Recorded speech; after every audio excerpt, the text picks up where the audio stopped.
ఈరోజు మే 15న ప్రపంచ సుందరీ మణుల విశిష్ట సందర్శనతో యాదాద్రి శ్రీలక్ష్మీనరసింహస్వామి ఆలయం కన్నుల పండువగా మారిపోయింది. ప్రత్యేక సంప్రదాయ దుస్తుల్లో గురువారం సాయంత్రం 5 గంటలకు 9 దేశాలకు చెందిన 30 మంది సుందరీమణులు ఆలయానికి చేరుకుని స్వామి వారి దర్శనం చేసుకున్నారు. ఈ సందర్భంగా ప్రభుత్వ విప్, ఆలేరు శాసనసభ్యులు బీర్ల ఐలయ్య, ఆలయ అధికారులు వారికి ఘన స్వాగతం పలికారు. ఇది కేవలం పర్యటన మాత్రమే కాదు, భక్తి, సాంస్కృతిక అంశాలను ఒకే వేదికపై ప్రదర్శించే అపూర్వమైన అనుభవంగా నిలిచింది.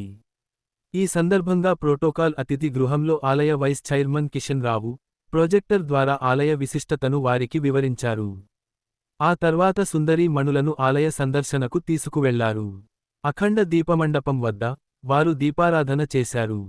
కోలాటం, సాంప్రదాయ భజన, శాస్త్రీయ నృత్యాల మధ్య తూర్పు రాజగోపురం చేరుకుని ఆలయ ఆగ్నేయ ప్రాంతంలో ఫోటో షూట్ కార్యక్రమంలో పాల్గొన్నారు. తూర్పు మహాగోపురం వద్ద వేద పండితులు వారికి స్వాగతం పలుకగా, తర్వాత త్రితల రాజగోపురం, ఆంజనేయస్వామి గుడి, ధ్వజస్తంభం ద్వారా ఆలయంలోకి ప్రవేశించారు. ప్రధాన ఆలయంలో పూజలు నిర్వహించి శ్రీ లక్ష్మీనరసింహస్వామి వారిని దర్శించుకున్నారు. ఈ సందర్భంగా వేద పండితులు ఆశీర్వచనం ఇచ్చి, ప్రసాదంతో పాటు శ్రీలక్ష్మీనరసింహస్వామి ప్రతిమ నమూనాతో సిద్ధం చేసిన జ్ఞాపిలను వారికి అందజేశారు. ఆలయ శిల్పకళకు ప్రపంచ సుందరీ మణులు మంత్రముగ్ధులై చూసి అనేక ఫోటోలు దిగారు.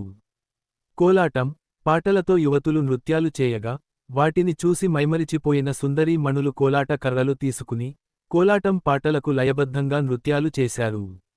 చివరకు అందరికీ చేతులు ఊపుతూ పలకరించి, చిరునవ్వులు చిందిస్తూ, ఆలయ అధికారులు ఏర్పాటు చేసిన బ్యాటరీ వాహనాలలో వసతి గృహానికి చేరుకున్నారు.